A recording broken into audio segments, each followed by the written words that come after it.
ஒரு அமெரிக்காக்காரன் டாரிஃப் போட்டான், நீங்கள் என்ன பண்ண போகிறீங்க மோடி அப்படின்னு. அது வந்து கரெக்டாக நேரம் பார்த்து அடிக்கணும். அந்த பக்கம் அண்ணன் ட்ரம்ப் போட்டு அடிக்கிறேன்றாங்க, இந்த பக்கம் இவங்க போட்டு அடிக்கிறாங்க. என்ன அவங்களோட சேர்ந்தீங்கன்னா எங்களுக்கு எதிராக டாரிஃப் போடுவீங்களா?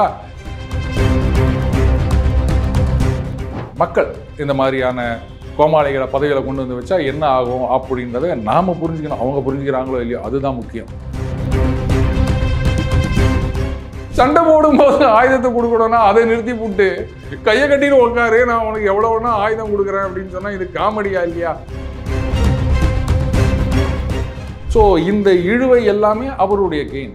அப்புறம் அவர் எதுக்கு தேவையில்லாம வாயை ஒன்றும் is a man of action. சும்மா வாயில உதார் ஒரு ஆள் கிடையாது. ஜெலன்ஸ்கி மாதிரியோ மேக்ரான் மாதிரியோ ஸ்டாமர் மாதிரியோ எல்லாம் கிடையாது. இன்னைக்கு அமெரிக்காலேருந்து ஒரு டிவி வருதுன்னா அதை உங்களால எங்களாலையும் வாங்க முடியுமா? வெரி ஃபியூ தான் வாங்க போறாங்க. வாங்கிட்டு போட்டோம், என்ன இப்போ மார்க்கெட்டே இல்லைன்னா நான் இங்கே வந்து கடையை ஆரம்பிச்சு அது கொஞ்சம் காஸ்ட்லி, டெஸ்லா விற்கலைன்னா நான் என்ன பண்ணுறது அப்படின்றாரு. இவங்க விடாப்படியா இல்லை நீ இங்கே தான் மேனுஃபேக்சர் பண்ணோன்றாங்க.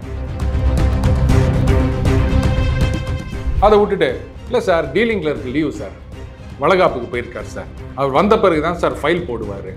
சரி அவர் ஃபைல் போட்டால் இவர் வந்து காது குத்துக்கு போயிட்டார் சார் சூப்பரிண்டென்ட், அவர் வரணும் சார். இல்லாட்டா திருப்பி மேக் இன் இந்தியான்னு அந்த லோகோவை மட்டும் தான் நம்ம மேக் பண்ணிட்டு இருப்போம். பயமா இருக்கு விக்ரம். ஏன்னு கேட்டால் நாளைக்கு பாகிஸ்தான் என்ன பண்ணும், இதை வச்சுக்கின்னு excuse me sir, poor Pakistan sir, terrorism affected sir, give me some dollar sir அப்படின்னு பிச்சை எடுக்க ஆரம்பிச்சிருவாங்க. ஏன்னா இத்தனை நாளாக தான் சொல்லியிருந்தாங்க, அது பாருங்க நாங்கள்லாம் டெரரிசத்துக்கு சப்போர்ட் பண்ணலை, நாங்களே தீவிரவாதத்தால் பாதிக்கப்பட்டு இருக்கிறோம், இப்படித்தான் கதை விட்டுந்தானுங்க.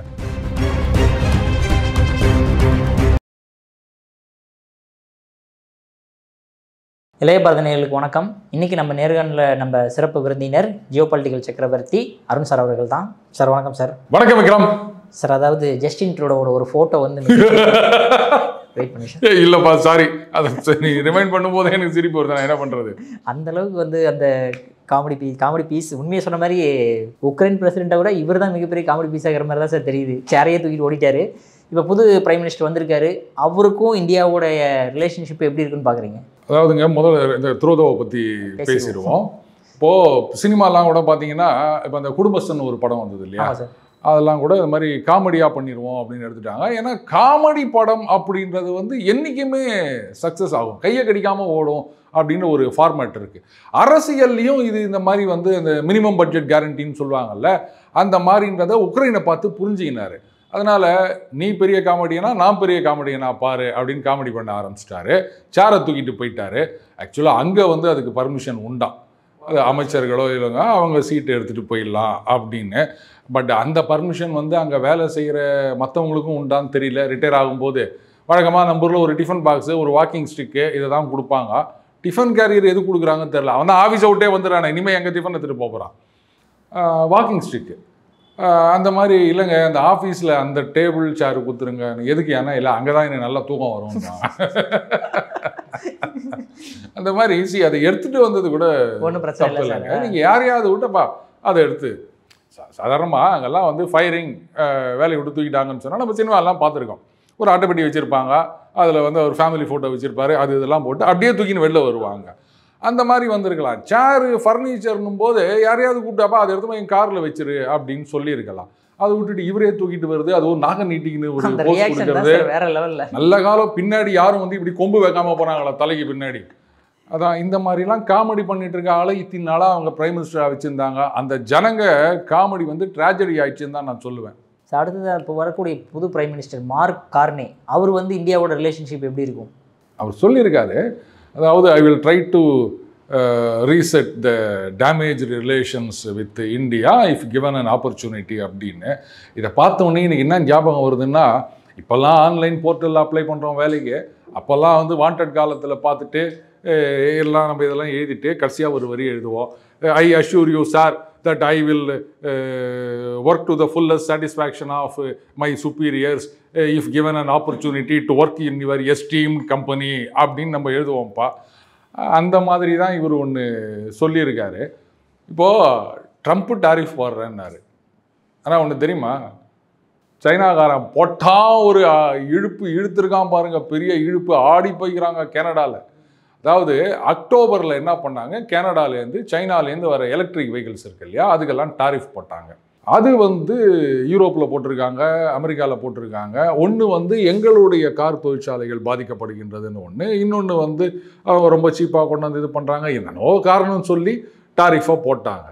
ட்ரம்ப் என்ன இப்போ சொல்கிறது, அப்போ வந்து பைடன் தானே இருந்தார், சீனா வந்து அந்த ஃபென்டனில் இதை வந்து நிறைய தயாரிக்குது, அதுதான் கனடா மெக்சிகோ பார்டர் வழியாக எங்கள் ஊருக்கு வந்து எங்கள் பசங்களெல்லாம் கெடுக்குது, நீங்கள் அதை நிறுத்தணும் அப்படி இப்படின்னாரு. அவங்களும் ஏதோ பண்ணுறாங்க, ஒன்றும் பண்ணல அப்படின்னு இப்போ சொல்லிட்டு இருக்காரு.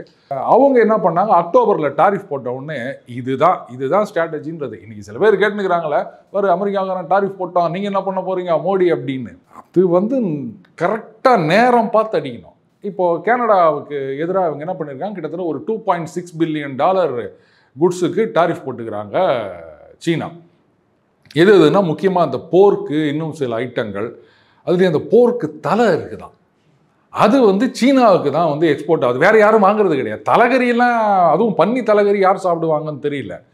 அது வந்து அமெரிக்காவும் நிறைய எக்ஸ்போர்ட் பண்ணுறாங்க. கனடாவை பொறுத்த வரைக்கும் நம்பர் 1 நினைக்கிறேன் சீனாவுக்கு இதுங்க எக்ஸ்போர்ட் பண்ணுறது. இப்போ அவங்க என்ன யோசிக்கிறாங்க, டேய் மற்ற பார்ட்டாவது நான் வேறு யாருக்காவது எக்ஸ்போர்ட் பண்ணுவோடா, தலைகறியை வேறு யாரும் துண்ண மாட்டாங்கடா இந்த உலகத்தில், நீங்கள் தாண்டா விரும்பி வாங்குறீங்க, நீங்கள் டாரிஃப் போட்டிங்கன்னா நாங்கள்லாம் என்ன பண்ணுறது அப்படின்னு ஆடி போயிருக்காங்க. இன்னும் சில ஐட்டங்களுக்கும் சரியாக பார்த்து டாரிஃப் போட்டிருக்காங்க. அடுத்தது கேனோலா ஆயில் அப்படின்னு சொல்லுவாங்க, அது வந்து நம்பர் 2 நினைக்கிறேன் சைனா இம்போர்ட்டர். அவங்க என்ன பண்ணியிருக்காங்க, அது மாதிரி நீ வந்து அங்கே தயாரிப்பு செலவோட கம்மியாக இங்கே கொண்டாந்து டம்ப் பண்ணினுக்கிற, ஆன்டி டம்பிங் டியூட்டி போடலான்னு இருக்கோம், இன்வெஸ்டிகேட் பண்ணின்னுக்கிறோம். அது கிட்டத்தட்ட ஒரு 2 பில்லியனோ என்னவோ வரும் போல இது. இப்போ என்ன போச்சு, கனடாவுக்கு எங்கே வலிக்குமோ அங்கே அடிக்க ஆரம்பிச்சிட்டாங்க சைனாவில். அதுவும் நேரம் பார்த்து அடிக்க ஆரம்பிச்சிருக்காங்க. அந்த பக்கம் அண்ணன் ட்ரம்ப் போட்டு அடிக்கிறேன்றாரு, இந்த பக்கம் இவங்க போட்டு அடிக்கிறாங்க. என்ன அவங்களோட சேர்ந்தீங்கன்னா எங்களுக்கு எதிராக டாரிஃப் போடுவீங்களா? இப்போ ஏன் கனடா மேலே இந்த நேரத்தில் போட்டாங்கன்னா, ட்ரம்ப் என்ன சொல்லிட்டாரு, இது வேறு மற்றதெல்லாம் விடு, இப்போ ஃபென்டனல் எக்ஸ்போர்ட் பண்ணின்னுக்கிறான், அவங்க ஊரில் நிறைய தயாராகுது, அதனால் நீ டாரிஃப் போடு. ஏன்னா எதுக்கும் என்னங்கடா சம்மந்தப்படுத்துறீங்க, அதெல்லாம் தெரியாது நீ போடு அப்படின்னு. இப்போ இவங்க முதல்ல போட்டாங்கல்ல, இனிமேல் அவங்க அதை கேட்டு ஆடுவாங்கன்னு நினைக்கிறீங்க. ட்ரம்ப் ஆக்சுவலாக கனடாவுக்கு எதிரான டாரிஃபில் வந்து ஏதோ பாஸ் பட்டன் அழுத்திருக்கார் அப்படின்னு சொன்னாங்க. ஆனால் அதகலமாக இருக்குது. இப்போது அந்த சினிமாலெலாம் வடிவேல் அடிக்கும்போது எவனோ தெரியாதவன்லாம் வந்து ஆளே யார் அடிக்கிறதுன்னு தெரியாது, கடைசியில் அடி வாங்குறவன் இந்த பக்கம் ஓடி போயிட்டு இருப்பான், எவனையும் அடிச்சிட்டு இருப்பாங்க இல்லையா. அந்த மாதிரி இவர் அவர் மேலே போடுறாரு, இவங்க மேலே போடுறாங்க, இவங்க மேலே போடுறாங்க, யார் மேலே என்ன டாரிஃப் போடுறாங்க, எவ்வளோ போடுறாங்க ஒன்றுமே தெரியல. இதுதான் சொன்னால் நாம் அப்படியே கொஞ்சம் ஓரமாக இருந்து வாட்ச் பண்ணணும். எல்லாம் அடி வாங்கின்னு அபான்னு வந்து உட்காரும்போது அப்போ நம்ம களத்தில் இறங்கணும். இது வந்து சரியான ஸ்ட்ராட்டஜி தான். அடி வாங்குறது கனடா மக்கள் ஒரு காமெடியனை வச்சு இது பண்ணியிருந்தாங்க. பட் இப்போ புது பிரைம் மினிஸ்டர் வந்தாலும் என்ன பெருசாக அவரால் பண்ண முடியும்னு எனக்கு தெரியல. ஏன்னா அவங்க யூரோப்பியன் யூனியனோட போகிறதா பிளான் பண்ணிட்டுருக்கிறாங்க. அமெரிக்காவை எதுக்குறேன்னு சொல்லிட்டு ஒரு கவர்னர் ஃபோர்டுன்னு நினைக்கிறேன். இதில் தெரியுமா, ட்ரம்ப் பேசும்போது பிரைம் மினிஸ்டர் த்ரோதோன்னு சொல்ல மாட்டார், கவர்னர் த்ரோதோன்னு தான் சொல்வார். ஏன் தெரியுமா, அமெரிக்காவில் அந்த நம்ம மாநிலங்கள்னு சொல்கிறோம் இல்லையா, அதெல்லாம் கவர்னர்னு சொல்லுவாங்க. அது மாதிரி கனடா 51வது ஸ்டேட்டாக வந்து சேர்ந்துக்காங்கன்ட்டு அதனால தான் அவர் திருப்பி கவர்னர்னு சொல்லி நிற்கிறாரு. ஸ்லிப் ஆஃப் த டங்கெல்லாம் கிடையாது, அது அவர் கரெக்டாக தான் சொல்லி நிற்கிறாரு. அவர் கிரீன்லாண்டை சேர்க்க போகிறோம் அப்படின்னு சொல்லியிருக்காரு. அங்கேயும் வந்து ஆதரவு வந்து நிற்குது. ஏன்னா அவங்க பார்த்தாங்க எத்தனை நாளைக்கு நம்ம இங்கேயே கிடக்குது, ஏதோ அமெரிக்காவோட சேர்ந்தா அவங்க நிறைய கொடுப்பாங்க அப்படின்னு நினச்சிட்டு அங்கே ஆதரவு வந்து நிற்குது, அதையும் நான் சேர்த்துக்க போகிறேன்னு குதிச்சு நிற்கிறாரு. ஏற்கனவே யூரோப்பியன் யூனியன் இவங்களோட முறைச்சின்னு போய் நிற்கிறாங்க, நீங்கள் போனால் என்ன உங்கள் இடத்தெல்லாம் நான் பிடிக்கிறேன் அப்படின்னு ஆரம்பிச்சிருக்காரு. மக்கள் இந்த மாதிரியான கோமாளிகளை பதவிகளை கொண்டு வந்து வச்சா என்ன ஆகும் அப்படின்றத நாம் புரிஞ்சுக்கணும். அவங்க புரிஞ்சுக்கிறாங்களோ இல்லையோ அதுதான் முக்கியம். சார் அடுத்ததாக பார்த்தோன்னா நம்ம அமெரிக்காவோட வந்து பீஸ் டீல், அதாவது உக்ரைனும் ரஷ்யாவும் 30 டேஸ் சீஸ் ஃபயருக்கு நாங்கள் ரெடியாக இருக்கோம் அப்படின்னு சொல்லிட்டாங்க சார். இப்போ அவங்க வந்து மிலிட்ரி எய்டும் கொடுக்குறதாவும் சொல்லிட்டாரு சார் திடீர்னு ட்ரம்ப் இப்போ என்ன தான் கேம் பிளான் பண்ணுறாரு? இந்த இரும்பு கோட்டை முரட்டு சிங்கம் படம் பார்த்தீங்களா? ராகவலாரன்ஸ் VS ராகவன் தான் அதில் வந்து டாப் ஸ்டார். அங்கே வந்து ஒரு உடன்படிக்கை படிப்பார், துப்பாக்கி குத்துருவாங்க ஆனால் அதில் ரவை இருக்காது, இதை வச்சுன்னு நான் என்னடா பண்ணுறது அப்படின்வா. அந்த மாதிரி ஆயுதம்லாம் கொடுக்குறோம் ஆனால் அதை வச்சு நீ சுடக்கூடாது.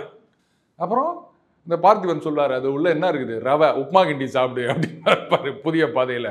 அந்த மாதிரி வச்சுக்கோ, நாங்களும் வந்து எங்கள் ஆயுதங்கள்லாம் எங்கே விற்கிறது, அதனால் ஓட்ட உடசல் ஈயப்பித்தாளை அதெல்லாம் அங்கே கொண்டு வந்து நிறுத்தி வைக்கிறோம். ஆனால் எங்களை கேட்காம நீ அதை யூஸ் பண்ணக்கூடாது, வச்சுக்கலாம், பத்தியா எவ்வளோ இருக்குது பார், எவ்வளோ இருக்குது பார் அப்படின்னு சொல்லிட்டு. அந்த மாதிரி இதை ஆயுதத்தை கொடுத்து என்ன பண்ண போகிறாங்க, சண்டையை நிறுத்தணும். ஏங்க சண்டை போடும்போது ஆயுதம் கொடுத்தா தானங்க யூஸ் ஆகும். சண்டை போடாமல் இரு ஆயுதம் கொடுக்குறேன் அப்படின்னா, இது ரொம்ப வருஷத்துக்கு முன்னாடி படிச்ச ஒரு ஜோக்கு. ஒரு பையன் வந்து அப்பா எனக்கு இதை விசில் வாங்கி கொடு விசில் வாங்கி கொடுன்னு தொந்தரவு பண்ணிக்கினே இருப்பான். அவங்க அப்பா சொல்லுவார், இல்லை இல்லை நீ எப்போ பார்த்தாலும் விசிலை ஊதி ஊதி தொந்தரவு பண்ணிட்டு இருப்ப அப்படின்ன உடனே அப்போ அந்த பையன் அப்படியே இன்னோசென்ட்டாக சொல்லுவான், இல்லைப்பா நீ தூங்கும் போது மட்டும் நான் விசில் அடிக்கிறேன்மா. அந்த மாதிரி ஏண்டா சண்டை போடும்போது ஆயுதத்தை கொடுக்கணும்னா அதை நிறுத்தி போட்டு கையை கட்டிட்டு உட்காரு, நான் உனக்கு எவ்வளோன்னா ஆயுதம் கொடுக்குறேன் அப்படின்னு சொன்னால் இது காமெடியா இல்லையா? இந்த காமெடியும் நம்பின்னு சரி அந்த ஆள் காமெடியும் தானே, அவருக்கு காமெடியாக தான் பண்ணணும் அப்படின்னு நினைக்கிறேன். ட்ரம்ப் நல்லா வச்சு செய்கிறாருங்க. யாராவது யோசிச்சிங்களா? சண்டை போடாமல் இருக்கும்போது எனக்கு என்ன ஆயுதம்னு யாராவது ஒத்துராது கேட்டிங்களா? அங்கே யூரோப்பியன் யூனியன் இருக்கவங்களும் பார்த்தீங்களா ஆயுதம் கொடுக்குறேன்னு சொல்லிட்டாரு. விளக்கென்ன டேய் நீங்களாம் உருப்பிடுவீங்களாடா? இப்படி தான் இருக்குது. இதெல்லாம் யாருமே யோசிக்க மாட்டாங்களா? இல்லை நான் மட்டும்தான் நம்ம செந்தில் வந்து இது எலுமிச்சம்பழம் இதுக்கு முன்னாடி அப்படின்ற மாதிரி வித்தியாசமாக யோசிக்கிறனான்னு எனக்கு சந்தேகமாக இருக்குது விக்ரம்.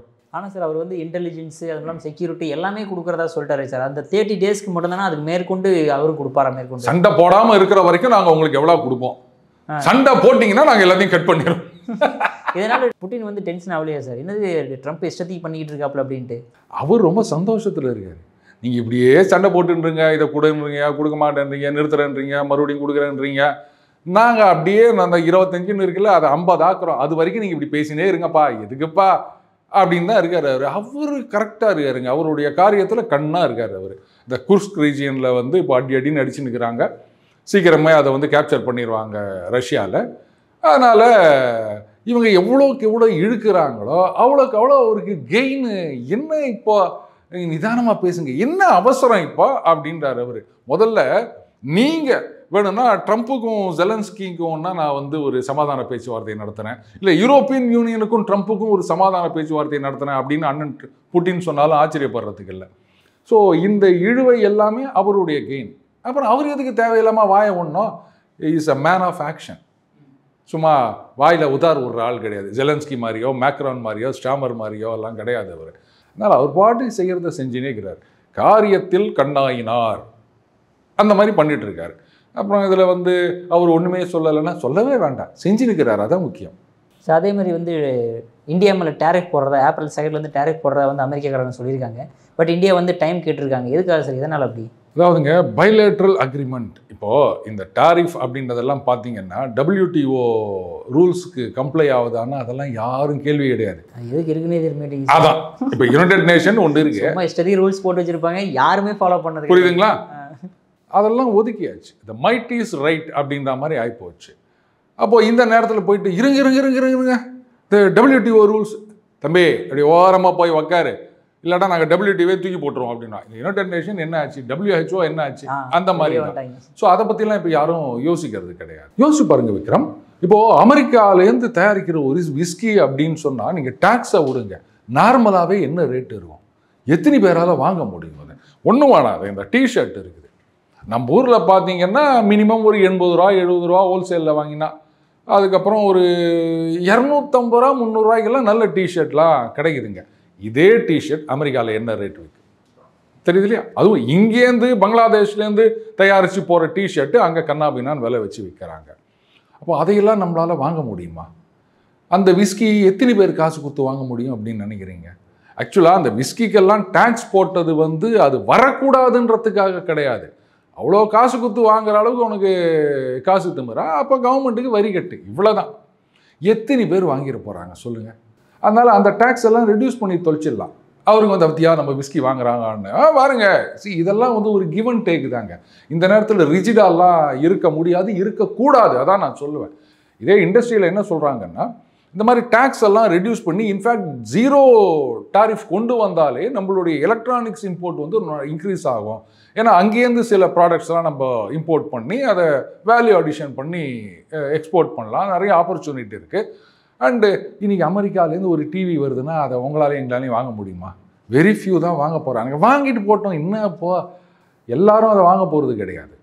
அவங்களுக்கு ஒரு சாட்டிஸ்ஃபேக்ஷன், நம்ம ஒரு டிவி வாங்குறாங்கப்பா அப்படி. இந்த டெஸ்லா இதுலேயே கூட எனக்கு ஒரு சின்ன கருத்து வேறுபாடு இருக்குது. அவர் நிதின் கட்கரி அவர்கள் என்ன சொல்கிறாரு, இது பாருங்க, நீங்கள் வேணும்னா இங்கே வந்து கம்பெனி ஆரம்பிங்க, இங்கே ஆரம்பித்து நீங்கள் ப்ரொடியூஸ் பண்ணுங்கள், நாங்கள் பர்மிஷன் கொடுக்குறோன்றாங்க. அவர் என்ன சொல்கிறாரு, இல்லை நான் மார்க்கெட்டை ஸ்டடி பண்ணணும், மார்க்கெட்டே இல்லைன்னா நான் இங்கே வந்து கடையை ஆரம்பித்து அது கொஞ்சம் காஸ்ட்லி, டெஸ்லா விற்கலைன்னா நான் என்ன பண்ணுறது அப்படின்றாரு. இவங்க விடாப்படியா இல்லை நீ இங்கே தான் மேனுஃபேக்சர் பண்ணோன்றாங்க. என்ன கேட்டால், சரி ரைட்டு, நீங்கள் வந்து ஒரு ட்ரையல் மெஷரில் ஓகே 3 வருஷம் நீ வந்து அங்கேருந்து கம்ப்ளீட்லி நாக்ட் அவுட் கிட் அப்படின்வாங்க, அதை இம்போர்ட் பண்ணி நீ இங்கே விற்றுக்கோ. 3 வருஷம் தான். 3 வருஷத்துக்கு அப்புறம் ஒன்று நீ இங்கே ப்ரொடக்ஷன் ஆரம்பிக்கணும், இல்லையா இழுத்து மூடிட்டு போகணும். இப்படி சொன்னீங்கன்னா எல்லாரும் அதை ஒத்துக்க போகிறாங்க. நியாயமாக தான்ப்பா பேசுகிறாரு. அது சொல்கிறாரு, 3 வருஷம் ட்ரை பண்ணிப்பாரு, மார்க்கெட் நல்லா இருந்தது, விற்க முடியும் அப்படின்னு சொன்னால் நீ இங்கே வந்து கடையை ஆரம்பி, இல்லைன்னா இழுத்து மூடிட்டு போ, இதில் என்ன தப்பு இருக்குது அப்படின்னு. ஸோ இந்த மாதிரி ப்ராக்மேட்டிக்காக போனமே தவிர ரிஜிடாக இல்லை நீங்கள் தயாரிச்சாதான் ஆச்சு அப்படின்னா ரைட்டுங்க. சரி, அவங்க எதுக்காக சொல்கிறாங்கன்னா, இங்கே ஒரு மேனுஃபேக்சரிங் யூனிட் வந்துருச்சு டெஸ்லா அது அப்படின்னு சொன்னால் இங்கே விற்கலைன்னா கூட இங்கேருந்து மற்ற கண்ட்ரிக்கு எக்ஸ்போர்ட் பண்ணுவாங்க அப்படின்னு. பட் அவர் என்ன யோசிக்கிறாரு, எல்லாருமே இந்த மாதிரி சொல்லிட்டாங்கன்னா அப்புறம் நான் என்ன பண்ணுறது? எந்த கண்ட்ரியாக இருந்தாலும் சரி, இப்போ டெஸ்லா காரை விற்கணும் அப்படின்னு சொன்னால் கொஞ்சம் ஒரு பெரிய மார்க்கெட்டாக இருக்கணும், மக்களுக்கு வாங்குகிற கெப்பாசிட்டி இருக்கணும். அந்த மாதிரி இடத்துல தான் நீங்கள் போயிட்டு பங்களாதேஷ்லேயும் பாகிஸ்தான்லேயும் போய்ட்டு டெஸ்லா காரை விற்க முடியுமா? ஸோ அப்போ அந்த மாதிரி மார்க்கெட் இருக்குன்னும் போது அந்த நாடுகளில் நீ எங்கேயே வந்து ஆரம்பின்னு சொல்லிட்டாங்கன்னா எல்லாருமே இந்த மாதிரி சொன்னாங்க, நாங்கள் என்ன பண்ணுறது? இப்போது சீனாவில் மட்டும் ஒரு ரிலாக்ஸேஷன் கொடுத்துருக்காங்க. ஏன்னா அங்கே வந்து நீங்கள் கம்பெனி ஆரம்பிக்கணும் அப்படின்னா லோக்கலில் டைப் இருக்கணும். டெஸ்லாவுக்கு மட்டும் ஒரு ரிலாக்ஸேஷன் கொடுத்துருக்கிறதா கேள்வி. அந்த மாதிரி நம்ம ஒரு ட்ரையல் மெஷரில் கொடுத்துட்டு போகலாம். ஸோ அவங்களையும் சாட்டிஸ்ஃபை பண்ண மாதிரி ஆகும். அதே சமயத்தில் 3 வருஷம் கழிச்சு ஒன்று மேனுஃபேக்சரிங் யூனிட் ஆரம்பிக்க போகிறாரு, இல்லை இழுத்து மூடிட்டு போகிறாரு.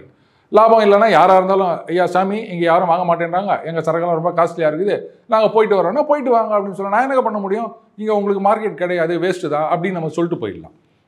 அதனால் அது ஒரு இஷ்யூவே கிடையாது. ஸோ இந்த மாதிரி கேஸ் பை கேஸ் போனோமே தவிர அதை விட்டுட்டு ரிஜிடாக எல்லாத்துக்கும் இதுதான் அப்படின்னு சொல்கிறது சரிப்பட்டு வராது.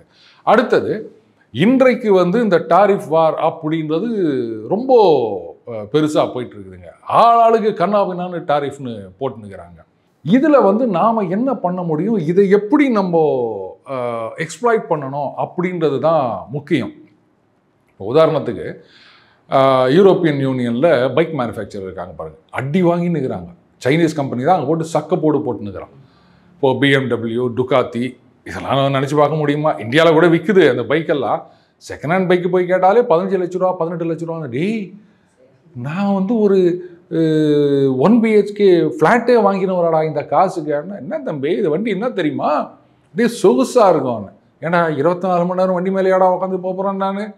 அந்த மாதிரி அப்போது அங்கே சைனீஸ் ப்ராடக்ட்ஸ்லாம் பார்த்தீங்கன்னா அதை விட பாதி ரேட்டில் வருது.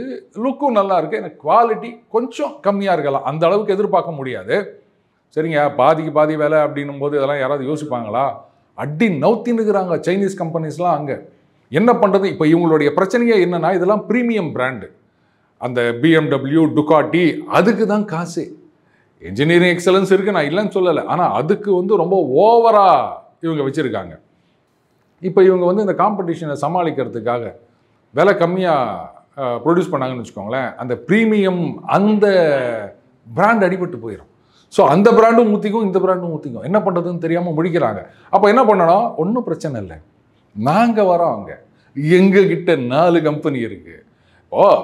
ஆப்பிரிக்காவில் பார்த்தீங்கன்னா இப்போ இன்னைக்கு தேதியில் ஒரு 4-5 நாடுகளில் வந்து 50% நம்ம கம்பெனிகள் தான். பஜாஜும் டிவிஎஸும் தான். அங்கே வந்து அந்த ஆட்டோ இருக்கு இல்லையா, அதை டுக் டுக்குன்னு சொல்லுவாங்க. டிவிஎஸ் ஆட்டோ, பஜாஜ் ஆட்டோ கலகினுக்கிறாங்க. அண்ட் அங்கே இருக்க மக்களே சொல்கிறாங்க ரிலேபிலிட்டி நல்லா இருக்குது. சீனாக்காரன் வந்து அவங்க ஓப்பனாக என்ன சொல்கிறாங்கன்னா, அவங்ககிட்ட குவாலிட்டின்லாம் நீங்கள் சொல்லாதீங்க, நல்ல குவாலிட்டிலையும் தயாரிக்கிறான், இந்த மாதிரி டுபாகூர்லையும் தயாரிக்கிறான். ஆனால் நல்ல குவாலிட்டியில் தயாரிக்கிறத அமெரிக்கா ஐரோப்பாவுக்கு அனுப்பிச்சு போடுறான். இந்த மாதிரி டுபாகூரை எங்கள் ஊருக்கு அனுப்புகிறான். அவனுக்கு தெரியுது, ஆனால் வந்து எங்களுக்கு இதைத்தான் அனுப்புகிறான். அதை வாங்கினா 1 வருஷம் 2 வருஷத்துலேயே கடகடான்னு ஆகி போயிடுது. அது நான் என்ன பண்ணுறது? ஆனால் இந்தியன்ஸ் அப்படி கிடையாது. அவங்க ஊரில் என்ன பண்ணுறாங்களோ அதே மாதிரி தான் இங்கேயும் கொடுக்குறாங்க. காசும் வந்து எக்கனாமிக்கலாக இருக்குது, எங்களுக்கு பிரச்சனை இல்லை அப்படின்னு சக்க போடுது. 50% மார்க்கெட்டை பிடிச்சிக்கிறாங்க. இதெல்லாம் ஒரு ஆப்பர்ச்சுனிட்டியாக இருக்குன்னு எல்லா இடத்துலையும் போய் அக்ரஸிவாக பண்ணணுங்க. இதுதான் எனக்கு ஒன்றுமே புரியல. அதே மாதிரி இப்போ மற்ற சைனாலேருந்து எல்லாம் மூவ் பண்ணிட்டு வராங்க அப்படின்னு சொன்னால், நேற்றுக்கு இதை பற்றி சிலது படிச்சுட்டு இருக்கும்போது எனக்கு என்ன சொல்கிறதுனே தெரியல. இந்த கிளியரன்ஸ்க்காக மட்டும் ஆயிரக்கணக்கான ப்ரப்போசல், குஜராத்லேயே 1000 ப்ரப்போசல் பெண்டிங்கில் இருக்குதான், என்விரான்மெண்டல் கிளியரன்ஸ் அப்படின்னு. நீங்கள் என்ன பண்ணணும், மோடி அவர்கள் வந்தப்ப என்ன சொன்னாரு, ரெட் டேப்பிசம், அந்த ரெட் டேப்பை கட் பண்ணிட்டு ரெட் கார்பெட் ஃபார் இண்டஸ்ட்ரி அப்படின்னாரு. விண்டோ கிளியரன்ஸ் சொன்னாரே சார். இது இங்க வேலைக்கு ஆகாது. என்ன பண்ணணும், என்விரான்மெண்டல் கிளியரன்ஸா அது பேர் அப்ளை பண்ணானா 30 நாள்ல எஸ் ஆர் நோ நீ சொல்லி ஆகணும். அதை விட்டுட்டு இல்லை sir dealing clerk leave sir, வளகாப்புக்கு போயிருக்கார் சார், அவர் வந்த பிறகு தான் சார் ஃபைல் போடுவார். சரி, அவர் ஃபைல் போட்டால் இவர் வந்து காது குத்துக்கு போயிட்டார் சார் சூப்பரிண்டென்ட், அவர் வரணும் சார். இப்படியே தட்டி கழிக்காதீங்க. 30வது நாளில் எல்லாத்தையும் முடிச்சானோம். இல்லை சார் நாங்கள் அவர்கிட்ட அந்த டாக்குமெண்ட் கேட்டிருக்கோம், இந்த டாக்குமெண்ட் கேட்டிருக்கோம் அப்படின்னா அது மேண்டேட்ரியா? என்னென்ன டாக்குமெண்ட்லாம் மேண்டேட்ரி, என்ன சர்டிஃபிகேட்ஸ்லாம் மேண்டேட்ரி அப்படின்னு சொல்லிட்டு உங்கள் வெப்சைட்லேயே போடணும். அதெல்லாம் இருக்குதா? ஏன்னா இதெல்லாம் பார்த்த பிறகும் இது இல்லாமலாம் யாரும் அப்ளை பண்ண போகிறது கிடையாது. அப்போ அதெல்லாம் அப்ளை பண்ணியிருந்தான் அப்படின்னு சொன்னால் அந்த 30 நாள்லேயே ஏதாவது கிளாரிஃபிகேஷன் தான் நீ முடிக்கணும். அதை விட்டுட்டு சார் நான் உங்களுக்கு லெட்டர் அனுப்பிச்சிட்டோம் சார், இதில் வந்து எங்களுக்கு கிளாரிஃபிகேஷன் வேணும்னு கேட்டோம் சார், அவங்க பதில் கொடுக்கல sir. The responsibility is on you. நீ தான் அதை முடிக்கணுமே தவிர அவன் கொடுக்கணும்லாம் வெயிட் பண்ணக்கூடாது. இந்த மாதிரி ஸ்ட்ரிக்டாக ரூல்ஸை கொண்டு வந்தால் மட்டும்தான் இது சரிப்பட்டு வரும். இல்லாட்டா திருப்பி மேக் இன் இண்டியான்னு அந்த லோகோவை மட்டும்தான் நம்ம மேக் பண்ணிட்டு இருப்போம். இது என்னைக்கு புரிஞ்சுக்க போகிறாங்கன்னு தெரியல. சரி ரைட்டு, மற்ற மாநிலங்கள் இந்த புள்ளி கூட்டணி இருக்க மாநிலங்களில் வந்து இதை இப்போ அந்த ஹைட்ரோ கார்பன் அப்படின்னு சொன்னால் அது எங்கே கடல் உடனே வந்துட்டாங்க ஒரு குரூப். நீங்கள் விட்டுருங்க, அங்கேயும் போகிறீங்க. பாஜக ஆட்சியில் இருக்க மாநிலங்களை கொண்டு போய் வச்சுக்காங்க. அந்த குஜராத்தில் கடற்கரை இல்லையா, இல்லை மற்ற இடத்துல கடற்கரை இல்லையா, அங்கெல்லாம் நீங்கள் கொண்டு போங்க. இந்த ஆந்திராவில் காத்து நிற்கிறாரு நாயுடு, எவ்வளோ வேணா வாங்க நான் பண்ணுறேன் அப்படின்றாரு. அங்கெல்லாம் எடுத்துகிட்டு போங்க.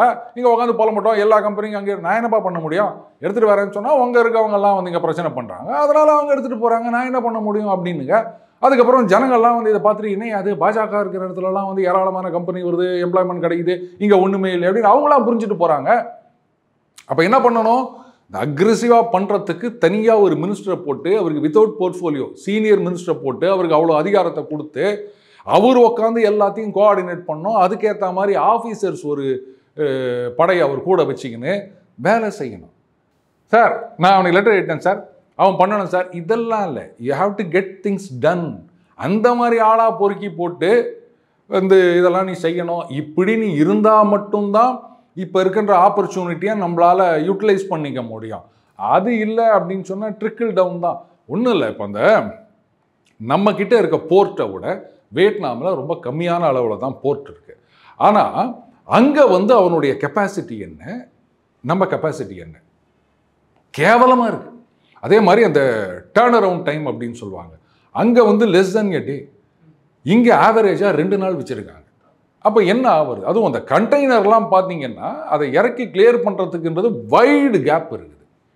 இப்படிலாம் பண்ணால் அப்புறம் எவன் இங்கே வருவான்? ஸோ இந்த பாட்டில் நெக்கெல்லாம் சரி பண்ணணும். இதுக்கு என்ன பண்ணுறது அப்படின்னு யோசிக்கணும். இங்கே பார்த்தீங்கன்னா ஒரு போர்ட் ஆரம்பிக்கிறேன்னு சொன்னால் உடனே ஒரு பிரச்சனை, விழிஞம் போர்ட் அப்படின்னு சொன்னால் உடனே பிரச்சனை. இங்கே வந்து 800 பக்கம் அந்த அதானி போர்ட்டுன்னா அதுக்கு உடனே ஒரு பிரச்சனை. அதான் சொல்கிறேன், அங்கெல்லாம் போகாதீங்க. உங்கள் கட்சி ஆட்சியில் இருக்க மாநிலங்களை கொண்டு போயிட்டு பண்ணுங்க. அங்கே கொண்டு போய் நீங்கள் பாட்டுக்கு போர்ட்டா ஏர்போர்ட்டா எதை ஒன்றா கட்டுங்க. இங்கே மாதிரி யாரும் அங்கே வந்து பிரச்சனை பண்ண போகிறது கிடையாது. எல்லா கம்பெனியும் வர சொல்லுங்கள். அப்போ அவங்களே வந்தாங்கன்னா ஜனங்க பார்த்து முழிச்சிக்க போகிறாங்க. அதை விட்டுட்டு இல்லை சார் அது கிளியரன்ஸ் வரணும் சார். அதாவது ஜெயந்தி நட்ராஜன் அவர்கள் அவங்க என்விரான்மெண்ட் மினிஸ்டராக இருக்கும்போது ராகுல் காந்தி அவர்கள் ஏதோ ஒரு இண்டஸ்ட்ரி மீட்டில் இது பண்ணிட்டு இருக்காரு. அப்போ சொல்கிறாங்க இந்த மாதிரி என்விரான்மெண்ட் கிளியரன்ஸ்லாம் வரல, அதனால நிறைய ப்ராஜெக்ட் இருக்குது அப்படின்னு சொன்ன உடனே அவர் உடனே எங்கள் சோனியா காந்தி கிட்ட பேசுகிறார். அவங்க உடனே பிரைம் மினிஸ்டர் கிட்ட பேசுகிறாங்க. அவர் உடனே ஜெயந்தி நட்ராஜன் அவர்களை கூப்பிட்டு இது மாதிரி madam wants you to resign your job அப்படின்றாங்க. எப்போன்னு ஒன்று இமீடியட்லின்றாங்க. உடனே அவங்க பேப்பரை போட்டு போகிறாங்க. சரி ஏதோ கட்சி பண்ணிக்கும் போட கடைசி வரைக்கும் கூப்பிடவே இல்லை. இது அவங்களே வந்து ஒரு ஆர்டிக்கல் எழுதியிருந்தாங்க என்ன நடந்தது அப்படின்னு. அப்போது இந்த என்விரான்மெண்ட் கிளியரன்ஸ் வந்து நிற்குது அப்படின்றதுனால இவ்வளோ ப்ராஜெக்ட் தள்ளி போகுது அப்படின்னும் போது அப்போ அங்கெல்லாம் நீங்கள் பார்க்கணும், நிஜமாகவே இது வந்து என்விரான்மெண்ட் ப்ராப்ளமா இல்லை அங்கே இருக்கிற ஆஃபீஸர்ஸ் ப்ராப்ளமா? அதை பார்த்து சரி பண்ணாமல் நீங்கள் இல்லைங்க நாங்கள் எல்லாத்தையும் சரி பண்ணிட்டாங்க சரி பண்ண மந்திரிங்க சுறுசுறுப்பாக இருக்கலாம், அங்கே ஆஃபீஸர்ஸ் ஒழுங்காக வேலை செய்கிறாங்கள பார்க்கணும். அதை என்ஷூர் பண்ணாமல் நீங்கள் வந்து இது ஒரு பெரிய மேனுஃபேக்சரிங் ஹப் ஆக்கணும் அப்படின்னு சொன்னால் ஐ எம் வெரி சாரி, அதெல்லாம் வந்து கடைசி வரைக்கும் ஒரு பைப் ட்ரீமாக தான் இருக்கும் விக்ரம். கடைசி ஒரே ஒரு கேள்வி சார், அந்த பாகிஸ்தானில் வந்து அந்த ட்ரெயினில் வந்து 400 ஹாஸ்டேஜை வந்து டெரரிஸ்ட்லாம் பிடிச்சி வச்சுருக்காங்கன்றாங்களே, என்ன விஷயத்துக்காக சார் அது? பயமாக இருக்குது விக்ரம்.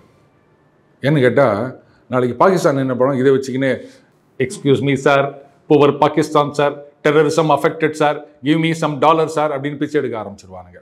ஏன்னா இத்தனை நாளாக தான் சொல்லியிருந்தாங்க, அது பாருங்க நாங்கள்லாம் டெரரிசத்துக்கு சப்போர்ட் பண்ணலை, நாங்களே தீவிரவாதத்தால் பாதிக்கப்பட்டு இருக்கிறோம், இப்படித்தான் கதை விட்டுந்தானுங்க. சொன்னது அப்படியே பலிச்சிடுச்சு. அந்த பலூச் லிபரேஷன் ஆர்மி அவங்க என்ன பண்ணியிருக்காங்க, அந்த ISI மிலிட்ரி இவங்களாம் லீவில் போகிறாங்க போல, இது கப்புன்னு புஷ்டாங்க. புஷ்ட்டு அதில் இருந்த பெண்கள், முதியவர்கள், சொல்லாங்களே வயதானவர்கள், கர்ப்பிணி பெண்கள், 18 வயதுக்கு கீழே இருக்கவங்க அப்படின்னு அந்த ரோஸ் மில்க் சொல்லணும் இல்லையா, அந்த மாதிரி. அதுக்கப்புறம் அந்த பலுச்சிஸ்தான் பீப்புள் அவங்களெல்லாம் அமிச்சிட்டு அந்த மிலிட்ரி ISI சம்மந்தப்பட்டவங்க அவங்கள மட்டும் ஹோஸ்டேஜாக பிடிச்சி வச்சுக்கின்னு இந்த மாதிரி எங்கள் ஆளுங்களை பொலிட்டிக்கல் பிரிசனர்ஸ் தான் நீங்கள் ஜெயிலில் வச்சுருக்கீங்க, அவங்களெல்லாம் ரிலீஸ் பண்ணால் தான் நான் எங்களை ரிலீஸ் பண்ணுவோம். அது வந்து ஒரு மலை பாதை மாதிரியான ஏரியா. அது அதாவது மிலிட்ரி ஏதாவது வரதா இருந்தது அத்தனை பேரையும் சுட்டு தள்ளி போடுவோண்டா அப்படின்ட்டா. அதில் ஏதோ கொஞ்சம் பேரை மீட்டாங்க அப்படின்ற மாதிரி ஏதோ ஒரு லேட்டஸ்ட் நியூஸ் வந்திருந்தது. பட் பிரசிபிடேட் ஆக்ஷன் எடுத்திங்கன்னா அது வந்து பெரிய சிக்கலில் தான் முடியும். ரைட்டு, இத்தனை நாளாக வந்து இந்தியாவில் யாரையாவது கடத்தி போய் வச்சுன்னு அவங்கள ரிலீஸ் பண்ணு இவங்கள ரிலீஸ் பண்ணு அப்படின்னு சொல்லியிருந்தாங்க. இப்போது பார்த்தீங்களா சார், நாங்கள் அன்றைக்கி சொன்னது நிஜம் சார், நாங்கள் தான் சார் அஃபெக்ட் ஆகிக்கிறோம் அப்படின்னு மறுபடியும் பிச்சை பாத்திரத்தோட கிளம்பிடுவாங்க. ஏன் விக்ரம் நீங்கள் வேறு சும்மா இருப்பீங்களா? Okay sir. சார் உங்கள் பொன்னான இளைய பிரதமர் ஒதுக்குனதுக்கு மிக்க நன்றி சார். நன்றி விக்ரம்.